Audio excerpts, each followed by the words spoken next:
And thank you everyone for joining tonight. So tonight we'll be discussing, as I said, a Palm Beach scandal. We're going to hear from Susannah. We're going to talk about characters and themes, and get some of the inside scoop of how she wrote the book and why she wrote the book. So that's going to be talking about tonight. So Susannah, as I already mentioned to you before, I loved the book, and I'm sure everybody else did. It was really amazing. I really connected with the characters. As a sister, I connected with it, having my own sister. So I'm really excited to talk about a lot of things tonight. But I thought that we could start with kind of talking about the setting. And Palm Beach, and why you decided to write in that setting, why you have two books in that setting. So I'd love if you could talk about that. Well, this is actually the second in a series, Rebecca. So I'm writing the third one now. So at least a trilogy. And Palm Beach is a really intriguing place for people who don't know it. It's very beautiful. It's rarefied. It's privileged. Let's be honest, it's not very diverse. It has so much physical beauty with the intercoastal and the ocean, and it's just a thin barrier island about 18 miles long, that you ask yourself when you're there, what could go wrong? It's sort of like being in LA and being on Rodeo Drive or being in Santa Monica, just the sheer beauty and, as I said, privilege of it. So my parents were residents for many decades, and my older brother and I grew up going there at first, vacations, and my father was a ranked tennis player in Florida. So they really were very committed to it. And my mother was from Brooklyn before it was cool. When she was a very young mother and wife and she got to Palm Beach, she had never seen anything like it. Wow. And so I was interested in how every decade she still had standing there. It was almost as if ageism didn't affect her and her friends and the women in Palm Beach. So that's why I chose it as a setting. Okay, wow, that's really interesting. So there's definitely a personal connection into it through your family, which is really exciting. So I guess I'm wondering, like you said, this is the second one we're talking about, and you're writing a third, which is so exciting to hear. I'm so excited about that. I guess I'm also wondering, as you said, it's not, specifically a sequel with same characters and things like that, but kind of a companion to each other. How did you develop and change from a Palm Beach wife to a Palm Beach scandal, and like choosing new characters, and are you also finding yourself in that same place now, creating a third with new characters and a new story? Well, Palm Beach is really almost a character in the novel. It really is the social mores and expectations. I'm a gender professor, and Yes. my real name, Susan Shapiro Barish, I've published 13 nonfiction women's issue books. And for those studies / books, I've interviewed a very diverse group of women across the country in terms of age, ethnicity, race, religion, social strata, level of education, from big towns and cities and rural areas and suburbs, to ask how they felt about very emotional issues for women. So that would be your relationship with your sister, your relationship with your mother, what kind of female friendships are in your life. I've looked at the role of wife. I've done 3 different studies on the role of wife in contemporary American society. I've looked at the role of stepmothers. I've looked at female rivalry, female infidelity, and I've taken my research and the voices of real women, and I've really put it into the characters here, because the question is, if you live in a place such as Palm Beach and you have a secret, because one of my biggest studies is on why women lie and have secrets. So if you're covering up something in order to be included in the group, why is it so important to be included in Palm Beach? Why is it so important for women to be included anywhere? Why do women everywhere feel so judged and so measured? Interesting. Absolutely. I'm glad you brought up your nonfiction. Now this being your third novel, were you always interested in writing fiction? Did you always think that you would write novels, or did that develop later after your nonfiction? Well, I think this is the trajectory of other writers in some cases as well. So I began as a poet, and then I started earning my MFA as a novelist. Great. And so then, of course, so I started my MFA right after college. I'd gone to Sarah Lawrence and I was at Columbia Oh, okay, cool. and got married, had 2 children, woke up one day and said, I have to finish this degree, and earned my master's in fiction writing. Oh, wow. But I'd also written for the school paper at Sarah Lawrence, and I'd really always considered journalism. And so my first nonfiction book that came out was, when I look back on it all these years ago, was on female infidelity. And that was Interesting. really quite a provocative topic. And so Mm-hmm. what I wanted to know was how prevalent was it and why were women doing it? And I've kind of Mm-hmm. applied that to every nonfiction book. It's almost that it's a topic I want to know more about and I don't see it in the bookstore. And I wonder how women navigate a path. For instance, the book on mothers-in-law and daughters-in-law, I wrote after I was a very young bride, walked into bookstores, could not find that title. As years went on, I needed it more. Interesting. Yeah. I wrote it. So you wrote what you couldn't find. And you know who's famous for saying that? It was Toni Morrison who said, if you can't find the book that you need, you should, I paraphrase, but you should Right. write You it. should write it. Yeah. Do you feel like, I can't even imagine, like you said, writing this nonfiction and, interviewing so many women and learning, walking into writing this novel, did you feel like you learned from the characters you wrote? Did you, or did you feel like you kind of, knew their answers and knew their stories going into it? I guess there are 2 ways that I hear authors write. Some really let the story guide them and the characters Mm, develop as they write it. For me, maybe because I come out of the nonfiction world, mm-hmm. I know my characters, I know the beginning and the end of the novel before I start it, and I have copious notes. And then I Right. outline it and then I write it. Right. Okay. Great. Um, well, talking about that, and just some of the different themes, and you brought up like gender and like issues like that. Like, I'd love for you to speak more about a theme that really stood out to me, which was the societal status and the status of women in Palm Beach, and maybe the difference between something that was like very stark to me and stood out, was the difference of societal pressure that was on the female versus male characters in the book. So I thought that was very interesting. Just even versus Veronica and Simon, or versus like Elodie and James, and I felt like there was like a clear, distinct roles that were expected of them in the same society of Palm Beach.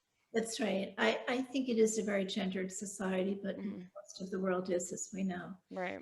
And the prescribed roles for women, which I've really investigated in my nonfiction, are definitely applied here, to, even in terms of family systems, because Hmm. for those here tonight who haven't read the novel, this is the story of, oh, did you lose your light? I did. It's Wow. okay. Okay. It's okay. Go ahead. No, I was just going to say that Elodie is a 40-year-old woman. Yes. Achieved a great deal, and she really feels as if she's being watched and considered a winner or a loser in Palm Mm. Beach, but it certainly isn't only in Palm Beach. She has, and now we'll look at the societal glittering prizes for women. She has a handsome husband. She has the beautiful house. Right. She has a great career and has gone to great schools. And actually, she's a librarian. Yes, she And is. she runs the fictive Palm Beach Literary Society. Right. She is popular. She's part of an it couple with her husband, but she doesn't have a child. And one of the questions I'm asking is that her nature that longs for the child? What is baby Mm. lost? Or is it a cultural prescription that tells us that we as women are incomplete without children? And Hmm. so juxtaposed with Elodie is her sister, Aubrey. She's Hmm. 8 years younger.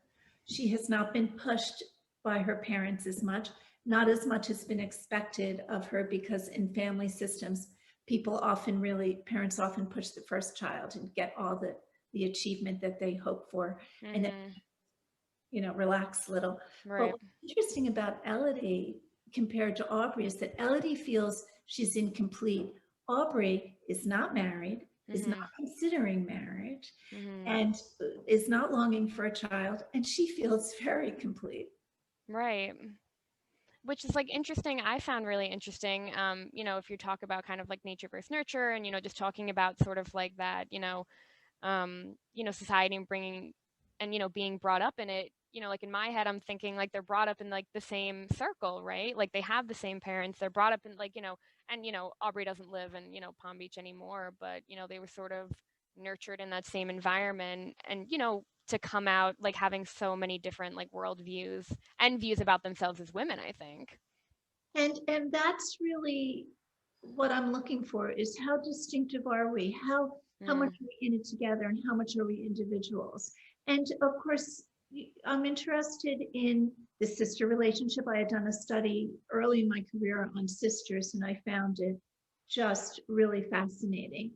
And so I wanted to look at loyalty and hierarchy in families. mm, So it's really, we have a lot going on. We have the mother, Veronica, mm-hmm, and it's very triangulated. It's Veronica and her two daughters. And when the book starts, until, of course, the inciting incident, everything has been fine. Veronica has basically raised her daughters, mm-hmm, and she now would really like to concentrate on her marriage and being kind of popular and happy and right, satisfied in Palm Beach. mm-hmm. But in fact, of course, that can't happen, because then there'd be no book. So she's everyone, the three women in this book are really put to the test in ways that they never could have anticipated. And one of the interesting themes for me about women is survival. Now, Mm, we're not talking about women in Afghanistan, but we are talking about survival within a society that matters to us mm-hmm. in terms of friends and clans and groups, and also within a family. How do we adjust and readjust and reconfigure once something so momentous as what happens in this book happens? Right. And I guess I'm wondering also, it's just interesting that you mentioned kind of like these three main women. And, even just talking about like the style of the book, I really liked, having like Aubrey and Elodie and like, hearing both of their voices. Did you feel, writing that Veronica was like a third main character, like a main voice, or that, her character was just in relation to her daughters? I feel Veronica's a very strong character. I Hmm. almost wrote it in her voice as well. Really? Oh, But that's so funny. because the two sisters, it moves so quickly, the Yeah. story, Hmm. and the sisters are really, as I said, put to the test. Hmm. Of course, Veronica's too, no spoiler, but Veronica's as well. But I thought it was more dramatic in the end, to just have the two very different sisters. But Veronica is a mother, and because I had done rather a whole study on mothers and daughters called You're Yes. Grounded Forever, but first let's go shopping. And Hmm. in that study, I looked at mothers who had 3-year-old daughters up to women who had daughters over 30, and how much mothers and daughters are bonded, and Hmm. how much, in many cases, a mother looks to one daughter and sees herself reflected, or looks to another daughter and sees that that daughter is doing all that the mother dreamed of but couldn't actually do. And Hmm. so here Veronica is almost being asked to take sides once everything happens. Really, Right, she is. she's tugged by both girls. Yeah. Yeah, no, absolutely. And I guess I'm also wondering, while we're talking about Veronica, kind of just like these three main voices of women, did you feel that, like Simon is a father? Because I feel like that's a huge part of the book, and even just like what Elodie goes through with her relationship with him. And I guess I'm wondering if you felt like, was that a large theme and part that you developed, this relationship between daughters and their father? It's such an important relationship. Mm-hmm. But because I've interviewed all these years women, Right. and anything that I've reported about men is through the voices of women. Mm-hmm. In the aggregate, thousands of women whom I've spoken with about how they feel as wives and sisters and mothers and stepmothers and rivals and colleagues. I I have never heard the men directly. And Mm-hmm. Simon was positioned that way too, although, we have some strong men in this book. I mean, strong characters. We have Yeah. Simon, and we have James, Elodie's husband, and we have Tyler, Aubrey's love interest. Who I love. Yeah, well, who wouldn't, right? Who wouldn't? He surprises us, right? Absolutely. absolutely. I felt like, I mean, He has great integrity. He really does. absolutely. And for me as a reader, I felt, I think out of, I wouldn't say like all the characters, but definitely out of like the male characters, he had the most, I think like arc, and maybe not even that like he changed. Maybe he, there was always that character and personality within him. But I really enjoyed that we got to see more depth within him, as I think we saw more depth in Aubrey. Yes, and I think that in life, I had done a study years ago called Reclaiming Ourselves about Mm, how often women wake up in their lives at different ages and stages, mm, and they're either awakened by something wonderful happening or something really dramatic and dire. mm-hmm. And how we reclaim ourselves. Who are we really? Right. And so that's what happens to the characters in this novel. Mm-hmm. When the seismic secret is discovered, each character has to look deep within herself or himself and find their moral center. Right. No, absolutely. Um, I would love to talk about, talk more about the sister dynamic, and kind of, also segueing into, maybe how you threaded this, large issue of Elodie's infertility and, her journey through surrogacy, and how that, affected her relationship with Aubrey, and whether or not, that was maybe a negative or positive change in their relationship because of Well, her infertility. surrogacy in itself is such a loaded issue. Yeah. And I, so let's go back years ago when the book on sisters came out. Mm-hmm. I actually wrote a chapter on the greatest gift of sisterhood being a fertile sister helping, her Oh, wow. sister. And so for years I knew that I would write a book one day and fictionalize the story. Oh, wow. But the bioethics of surrogacy and gestational carrier, which I researched in the 90s, Mm-hmm. for a book that I was writing that did not get published. But I did extensive research. I think the bioethics are not that advanced since then. So Mm-hmm. while it's very easy for, once Aubrey says yes, and we're not giving anything away for people who haven't read the book because that happens early on. Mm-hmm. And then of course the book really takes off and Yeah. it's a story within a story. But for Aubrey to say yes is one thing. The ethics and the changes in the emotions of that decision are quite another story. Mm-hmm. So it works out very quickly, but then it shapeshifts the entire family. And the two sisters, as you said, are really affected by that. Yeah. I was very intrigued. Just I felt like the interesting dynamic of their closeness, because I feel like, from the get-go, like there's such like palpable loyalty between them and closeness. Um, and yet like in some way, even off in the beginning, there seems to be something about each other that they don't understand, maybe, or something about each other that I think, um, I don't know, maybe if it's like envious of each other, or I don't know. I just, thinking about my own relationship with my sister, and, it's like on one hand, like you feel like they couldn't be tighter and couldn't be closer, and there was nothing they wouldn't do for each other. And then on another elemental level, there was a disconnect, maybe. I don't know if you felt that. Well, Aubrey has definitely separated from the family, especially. Mm-hmm. And, we have to ask ourselves, how do we really separate? Is it physical? Is it emotional? Is it a combination? Is it a life choice that isn't exactly the family message? So Aubrey has been wrangling with all that and Mm-hmm. has been true to herself, more true than she even understands. Mm-hmm. We go on the journey with her. Elodie is a pleaser. We were talking Mm-hmm. about themes before. Yeah. The theme of perfection for females, the arc of the female life, which until not so long ago, not so many decades ago, even in the 20th century and in contemporary society, was that we were born to be good girls, good daughters who became good mothers, who became Mm-hmm. good wives, and longevity being what it was and is, good grandmothers. And that was Mm-hmm. kind of the arc. And then, of course, there was the second wave of feminism, and there was Right. the idea that more opportunity, but still not equal opportunity, came along, and it gave women, shall we say, a better pie.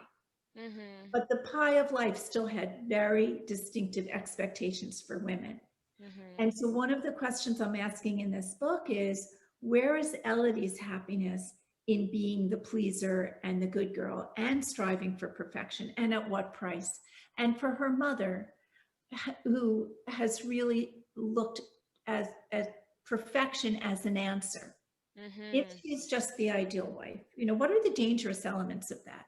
If she is just the best mother around, is that good enough? And then who is she way beyond that? Where is our identity? So I'm also asking questions about identity. As Yeah. And do you feel that Veronica is also asking that of Aubrey? And if not, is it just because she's younger?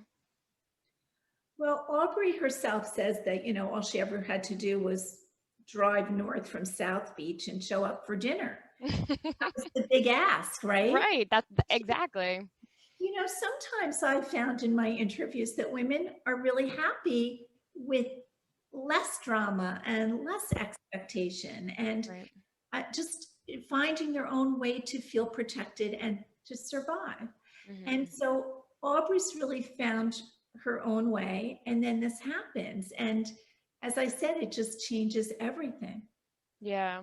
And what I also thought was interesting about Aubrey is I feel like from the outside perspective, or maybe so the inside, we're seeing her as like, very much an original, very much her own woman, maybe not struggling with those things that Elodie was, of like perfection and status. And yet I feel like from the outside, a lot of those same women looked at her as, like flaky, had no real desires or interest, couldn't stick to a job, before, with Tyler, and like, she moves forward with the music, she's bouncing around, she went to school, didn't finish degrees. So I found that really interesting that, maybe she was more secure and knowledgeable about herself and her identity, and yet that's not what people perceived her as. And and I'm looking, at how much confidence we have in ourselves. Hmm. How much do we really listen to ourselves? And Aubrey is actually good at that. Yeah. She's better at that, although to the outside world, Elodie and Veronica have achieved that better, but only if the checklist is about appearances. Right. And then, and then that circles back to Palm Beach, where appearances are very, very important. Hmm. And I'm also looking at how much women pay the price for perfection and for being the good girl. Hmm. Because Elodie is always looking around her literary library, right? And seeing the little children come in and seeing her friends who are overachievers as well, but have the full, the full bucket of glittering prizes, and Hmm. somehow feeling deficient. Hmm. And I really wanted her, and again, I don't want to give the book away, but I wanted her to struggle with what was right for her. Hmm. And then we shouldn't forget Mimi, the mother-in-law, Yes. because I really wanted a mother-in-law in this novel, having done that, study, as I mentioned before. And Mimi is, so here we go with loyalty, because loyalty Yeah. is one of the great themes in this book, and hierarchy, even in families, and Hmm. who has the most important voice and the biggest need. But, Hmm. but for Mimi, who's a widow and is a snowbird, as Hmm. opposed to some families, many families who live in Palm Beach, she is always defending her son. And Hmm. so we have another triangle. So first we have Veronica, Elodie, and Aubrey. Hmm. We have Simon, the father, with his wife, Veronica, and either of the girls. And then Right. Simon with both girls. And then we have Mimi with James and with Elodie, which is a classic triangle. Hmm. Because Elodie's needs don't matter as much as James, her son's needs. To her, they don't matter as much to Mimi. Yeah. For And do her, you, there's yeah, just no equivocating. Yeah. right. And I guess, did you feel that Mimi asked of Elodie? I think everything was subtextual with her. I Yeah. said it was, she never got too close. It really reflected my study. It Hmm. really reflected how mothers-in-law a very disparate group it described and explained their relationship with their daughter-in-law. Mm-hmm. But what I hope I conveyed here is that Aubrey always had Elodie's back when it came to Mimi. That's Absolutely. what I meant by hierarchy. So here we have Aubrey, defending her sister, and then Simon, trying for his own reasons, which we won't give away, to really, fight for his view of how things should play out. Right. And I also thought that the question of privilege, education, and opportunity in a world where we're very aware of those who have and those who do not have. Mm. And how does that place women? I mean, Elodie is actually breaking a mold just by trying to bring a diverse group of women writers into At her the life. Literary Society, right. Just a transgendered poet. Right. She's really looking to break away from what has been done before. Mm-hmm. And why in a society that considers itself so perfect, it's almost hard to bring in the newest trends, or to her the most important voices, which Right. I like that she does that. I liked that as well, and I found that an interesting part of her character, because like we had talked about, like so much of her seems to fit the mold and to Exactly. fit what's expected of her. So on the opposite end, I thought it was really interesting that on her career level, she was breaking that mold and pushing that barrier, and pushing what was expected of her, and like maybe even asking more of her community by expecting these ladies to be a part of this, or men, women, whoever was going to the events, which was And interesting. it was daring. It was sort of daring. And Right. also, I was really looking at what happens when you become, and this is a Nora Ephron quote, when you become the heroine in your own life. Mm. And so Elodie, again, we don't want to give away the book, but for Elodie, a really big question about her own inner yearnings becomes her most motivating. It's almost like everything that she's worked for is now in question. And Mm-hmm. that's a character arc that I really knew before I even started. I wanted to, Really. yeah. And I wanted to look at why women everywhere feel that they have to conform. In Palm Beach, because there's luxury and there's materialism. I mean, we're not going to pretend anything. Um, Right. the question is why women feel that's so important. But I'm, as a teacher, as a professor, have had students over the years, scholarship students, who have told me that they are taking, because they have jobs after school, Right. taking their hard-earned money and wanting to buy the Prada bag or the Gucci bag, and it's so disproportionate to, disproportionate rather to what the rest of their life is like, and yet it's such a big cultural message, materialism, and that it can make us happy. Mm. And so always the question is, why do we strive for that? Why is that such a blanket of message? Why is it so pervasive, always there for us? And why does everyone want the same stuff? Right. And in Palm Beach, when I used to walk on Worth Avenue with my mother, everyone was just as they are in the novel, so perfectly coiffed and so chic, and women of all ages looked so confident and so well put together. The question is what lurks beneath. Absolutely. I was just going to bring up kind of this like theme of like deception and lies, and you had, spoke about kind of in your nonfiction, writing about, like keeping secrets. And I guess I'm wondering, do you think that, even just from your studies, the issue, or the reason that like maybe women feel the need to keep secrets, or like have this layer of deception underneath, do you think that is tied to Palm Beach and the the status quo that comes along with it, or are we finding the the same level of like secret keeping and deception everywhere? Secret keeping has been very important to women, according Mm-hmm. to my research, my nonfiction research. And probably the most incendiary book that I ever wrote is about why women keep secrets and lie for the cause. And the reason is that they are so afraid of not being accepted, or not belonging, or someone will find fault with them, or they will no longer be the good girl. A good Mm, example of it is when that book came out. It's called Little White Lies, Deep Dark Secrets, The Truth About Why Women Lie. It was just the same week that the former governor of New York, Eliot Spitzer, got into all that trouble. mhm, And for those of us who remember, and I was really taken with this, his wife at the time, Silda Spitzer, stood by his side mm, and she looked stricken. I mm, kept looking at her on this, on the TV screen, and I just couldn't imagine. But in that book, and I applied this to the novel. I had put in a chapter on wishful thinking and self-deceit, and mm, how important it is for women to do that.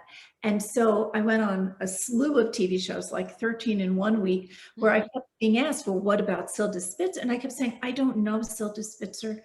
I've mhm, never met her, but based on my research, what women know is always kind of, balanced with what they'll do with it. Or do we just tell ourselves, self-deceit, wishful thinking, it isn't really like this, as a mechanism to get through. mm. And for Veronica in this novel, that was definitely her investment in a secret was Absolutely. to survive. Yeah. Absolutely. I do find it interesting though that, I mean, correct me if I'm wrong. I'm trying to think. I feel like maybe Aubrey didn't have a secret to keep or didn't partake in that, or maybe she did in a different way. I don't know. Aubrey's point of view is so different from Mhm, her sister and her mother mhm, when they're put, to the test, as I keep saying, that, that was really interesting to write. And I felt it was very authentic having interviewed all those sisters. mhm, So, and really listening to how they relate to one another. And the way that another aspect of this novel is that it's a family drama. And I'm really interested in how families navigate a path and how they create their own reality. mhm. Yeah, absolutely. Um, I find it I find it so interesting. Just again back to kind of like the roles that Aubrey and Elodie both played within the family dynamic. And I guess I'm wondering, do you think that, are you expecting your readers to identify with one of the sisters more? Do you think that, women are going to see themselves in both, or sisters going to see themselves in both? It's so funny because I've been on a virtual book tour and I've been asked that a lot, Oh, really? the reader will identify with Aubrey more than Elodie or vice versa. I don't know. It's sort of like the proverbial, do you think you're a Betty or a Veronica, right? Mm-hmm. So what type are you and how does that play out for you? I think that you said before we went live that you saw yourself in both characters. I And, really, yeah. and I really like that, of course. I really did. And for everyone tuning in, I had shared that I do have a sister. I have a sister, and she's 5 years younger, so not as big of an age gap as Elodie and Aubrey. And I'm the older sister. Yeah. Yeah, still a good gap. And I have always felt like very tied to older sister, archetypes and stereotypes. I've always felt that, like, yes, that's me. It's an older sister thing. It's an older sister thing. Um, and I guess I was surprised, like starting the book, I felt so like tied to Elodie. The fact, I'm a librarian, she's a librarian. Like I felt so tied to her as being the older sister, and maybe the looking at your younger sister and like the freedom that they have that you don't have. And I guess like as the book developed, I was really surprised to see myself so much more in Aubrey. And yeah, I don't know. So it was exciting for me, and it was a really exciting journey to read and to see myself. And I felt like I saw my sister, I think, different as well, which was exciting because I think I saw her differently, seeing their relationship. Oh, well, of course, as the writer, I love hearing that. Well, I know we'll take some questions, but Yes, definitely. I wanted to talk about also is what is love? Mm, I know that sounds corny, but yeah. what I'm saying really is not, how do we love each other as sisters, mother, daughter, husband, wife? mother-son, and how much does that affect the really big decisions that have to be made, as happens in this book? Absolutely. And I think that plays a part in, each individual dynamic. Like we've been talking about triangles, even just, we think of that maybe like typical like mother-in-law, relationship, but like how is Mimi loving James? Or like how is Veronica loving Simon? So some of like the side I felt very much like you saw that in like maybe the side relationships maybe. And then what do we do as wives? Hmm. How much of ourselves do we sometimes sacrifice? Because Mm-hmm. again, I don't want to give too much away for anyone who hasn't read the book, but James, as a young, you know, successful, attractive husband, Mm-hmm. he, in a very classic way. So I'm also asking, what is traditional marriage, and Mm. what is traditional family, and what is just bonding without these obligations almost. But James asks so much of Elodie, Mm-hmm. really does. And when does that occur to her? When does she realize that so much of it comes from what her husband wants? Right. And do you feel that so much of her desire to be a mom originates from him, or like you said, originates from the society around her? All of it. And then Mm, soul searching is, part of the story. right, absolutely. Um, I'd love to, open it up to anyone that has any questions. Well, we have like 20 minutes left. Anyone that's here, feel free to do the raise the hand on Zoom, or if you're comfortable, you can chat it or unmute yourself and ask a question. Just wanted to open that up. Can't tell if Do you have like a place where questions come in? we do. Yeah. So if someone would like to, and I can read them out if you want to chat. So if anyone, I'll give it a minute to see if anybody wants to Hello. type something in the chat. Hi. Oh, I don't see a chat on mine and or a question, but I wanted to ask a question. Absolutely. When you talk about the soul searching part of Lloyd, her searching out those sisters from the DNA test, was that part of her wanting to know more about herself beyond her family? I mean, why do you think she was so intrigued by it? Or you made that a part of the book that was kind of to me important? Yeah, I won't say too much about that part of the book, but I will say that the when the sisters find out what they find out, their very different way of approaching it is definitely so deep within them. So that's the soul searching. The idea that you learn something and then deal with it, and you think that you're so similar to your sister or to your family, and you turn out that you really have a very different kind of longing. So Thank you.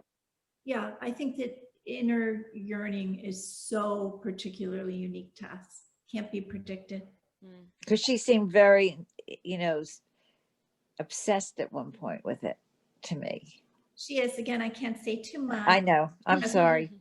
But yes, and this goes back to what I was saying earlier about how we find ourselves often through what we learn. Mm. And that's really part of the message, that women, we're all raised as good girls, and good girls do the right thing and they get the good result, because that's what we're taught. We're raised on fairy tales. I mean, we're raising little girls on fairy tales today, but life isn't really like that. And that's one of the questions in this book is, if you have all this privilege and you have this education and you have this great husband, who are you beyond that? And that interests me. Thank you. You're welcome. I enjoyed your book. Thank you so much. And thank you for coming tonight. And this is you're doing a very good lecture on the book. I'm a teacher. Virtual. Very good. Thank you. You've inspired me to read more of your books. Oh, good. Oh, well, that's one thing that actually Rebecca and I spoke about, so I'm glad you brought it up. So we were talking, I know Rebecca mentioned it, that a Palm Beach Scandal Yes. came out after a Palm Beach Wife, but they are not sequels, as she said, Yes. but they really are companion books, so you might see a few characters cross over in these novels. Absolutely. So I have also not read a Palm Beach Wife, so I'm very excited to read it next. I'm going out of order. I'm very excited about the third book coming up. Thank you.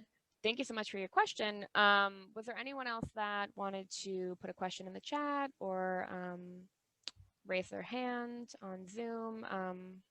Anything about themes or any character questions that you all had? Give it a minute. Well, Rebecca, I wanted to talk a little Yes. for anyone who has come tonight about what a virtual book tour is like. Yes, absolutely. Thank Because you. this is my 16th book Mm. and my third novel. And for most of my books, I always went on a book tour. And sometimes it was just like the metropolitan area in Florida and California. And Mm-hmm. it was like for Palm Beach Wife, it was really all over the country and Great. many places, you know. And I think that for friends of mine who had books coming out in May, June, July, Mm-hmm. it was a really tough time. And Mm. of course, it's, you know, the whole between the virus and the election, the world has been really surprising and not what we ever expected. Mm. But the Zoom and Crowdcast and Facebook Live events such as this are really, you know, on some level, they're just great. I mean, it's hard not to really meet people and talk to them and do signings. Absolutely. But the fact that libraries and bookstores and charities and women's groups are really doing this is, I think, impressive. I mean, I was thrilled when you invited me to come to your library tonight. No, absolutely. We're so thrilled to have you. And it's really exciting. Excuse me. It's very exciting, like you said, like it's sad to not be in person or to be able, you know, to like meet people and like go to a signing. But I do feel that have found with the virtual things that I've been a part of, and like tonight, there's like an intimacy that I think that you get to have, and you know, just you know, maybe more accessible to like asking questions or you know, like different things come out than you know maybe would in person. I don't know if you feel that, you know, but Yeah, no, I think it's great. And I think that it's been such a tough time for indie booksellers. And so if they do events, I did some really great bookstores at the beginning of the tour in September. And it just felt like we were putting our best foot forward. yeah. Also, I'm hearing that that books are really being read a lot. I mean, They are. no one goes out at night. So between streaming and, you know, binging on series and reading books, it's another way to really get through. So that's Absolutely. Which totally reminds me that I wanted to ask you about the sorts of books that you read and what you like to read and maybe what you're reading now or anything that you wanted to share about that. so I always read 2 books at once. You and I have that in common. We do. Before we started tonight, that made me really happy. And I always try to read a classic. Like I've been revisiting Anthony Trollope. Oh, great. Mr. Towers, and I love to read Thomas Mann, and I love Jane Austen and the Brontes. And then I try to read what's popular women's fiction, although I really don't know why they call it that. So I read, you know, the big summer reads, and right now I'm reading Monogamy by Sue Miller. Everyone is trying to check it out. It's been very popular here. Yeah, I'm a fan of her, so I'm in the middle of that. Great. And I read the nonfiction book that came out, I think it was last year, called Three Women by Lisa Tadeo. Yeah, I loved it. you liked it? Okay, so you have similar taste. Yeah, I loved it. I would really encourage everyone to read that. You know, The Vanishing Half and Yes. Luster. And I always like to reread The Awakening by Kate Chopin. And then I love, you know, William Styron and E.L. Doctorow, Margaret Atwood. So it's just so great to be reading.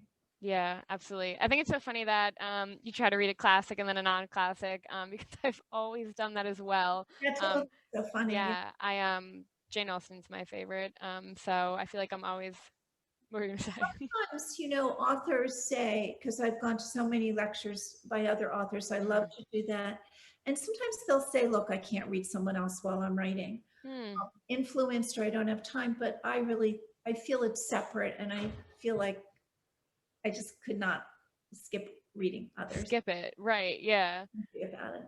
No, absolutely. And even just like reading, people have always said that to me about reading two books at once, especially like a classic and a non, like sometimes like, the time frame and whatever, it can be like so completely different.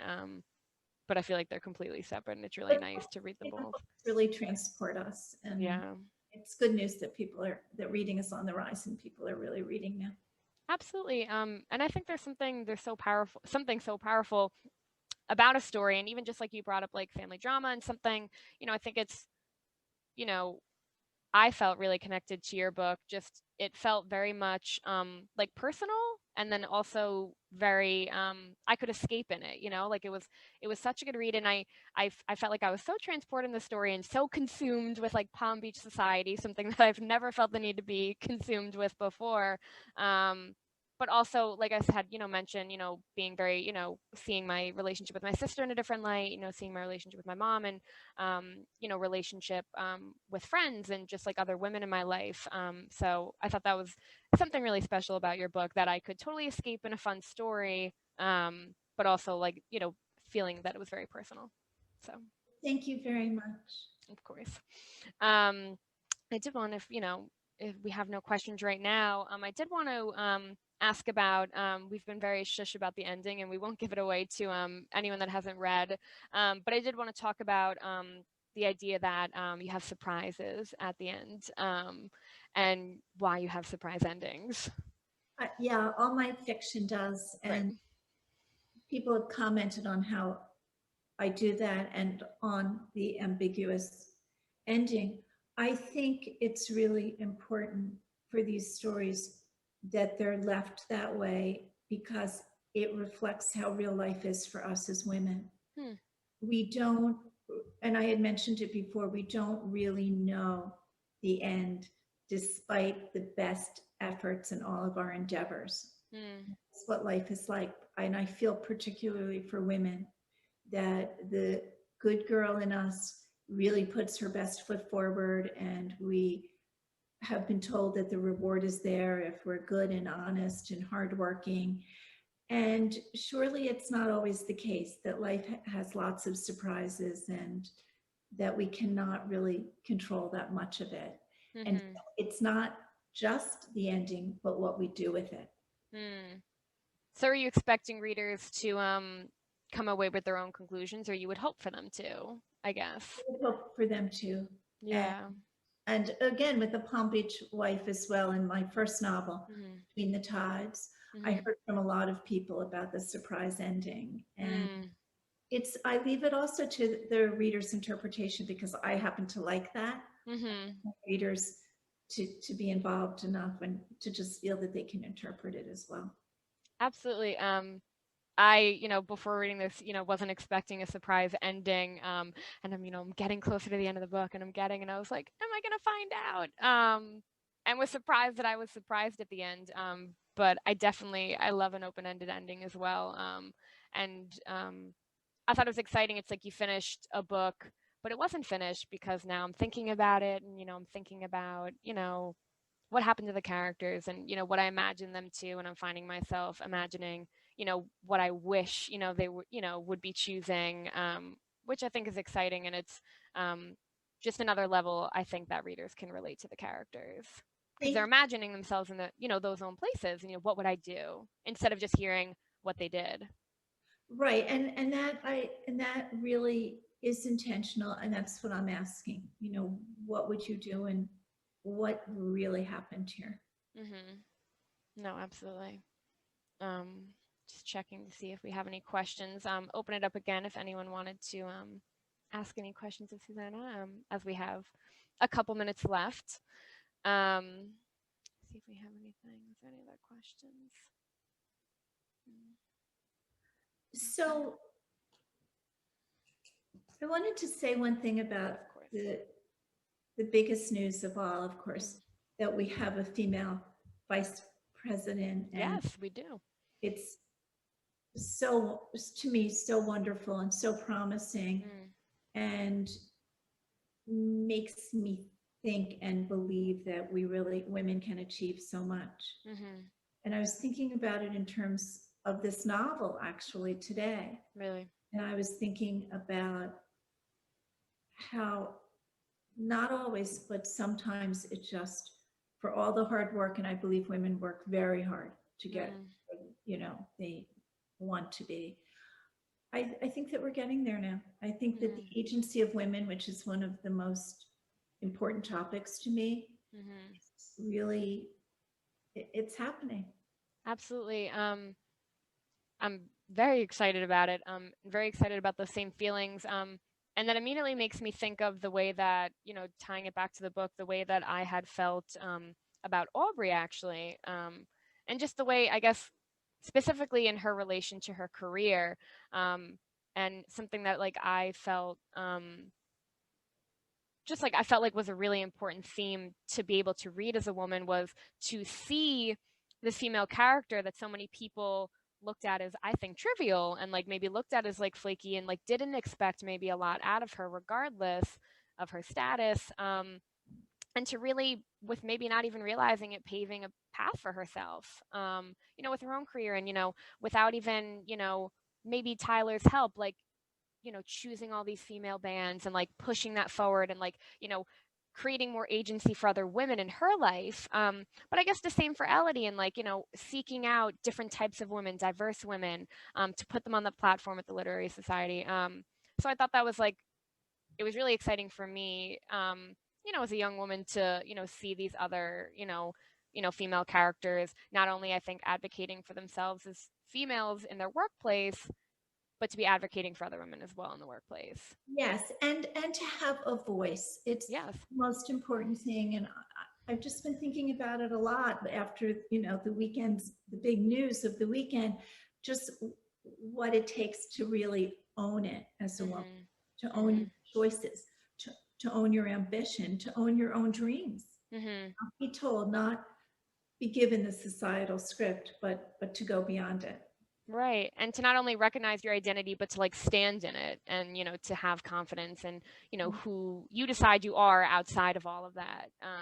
And the one last thing I want to talk about, because Yes. we have a few minutes left and Yes, then we'll go, absolutely. is in writing this novel, I thought a lot about ageism in women. Mm, And I know I mentioned it because I said that my mother yes. had felt very important in Palm Beach among her friends, Yeah.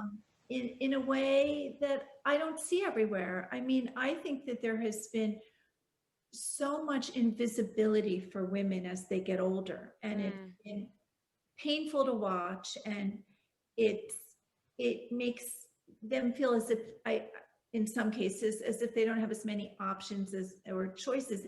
And now that's changing. And definitely in Palm Beach, I was always struck by how my mother and her friends felt like they were just entitled to do whatever they wanted and felt really strong about themselves. And that's why I wanted this novel to be multi-generational. And I wanted, Veronica and a character named Mrs. A, whom mm-hmm. we meet in A Palm Beach Scandal and Oh, great. Okay. originally in A Palm Beach Wife. And Mrs. A is so important in the community. And she's, really an older woman. She's well over 70. And Right. that mattered to me. And so, it just all circles back. Which is so interesting. Just another dynamic of the Society for Status of Women, where, in it's, funny, like you said, like your mom or like these characters in this book, like this is a place for them to shine. This is a place where they can feel accepted, confident, beautiful, powerful. Where like maybe you had other women in other areas that felt the opposite because of the same society, which is just really interesting, I think.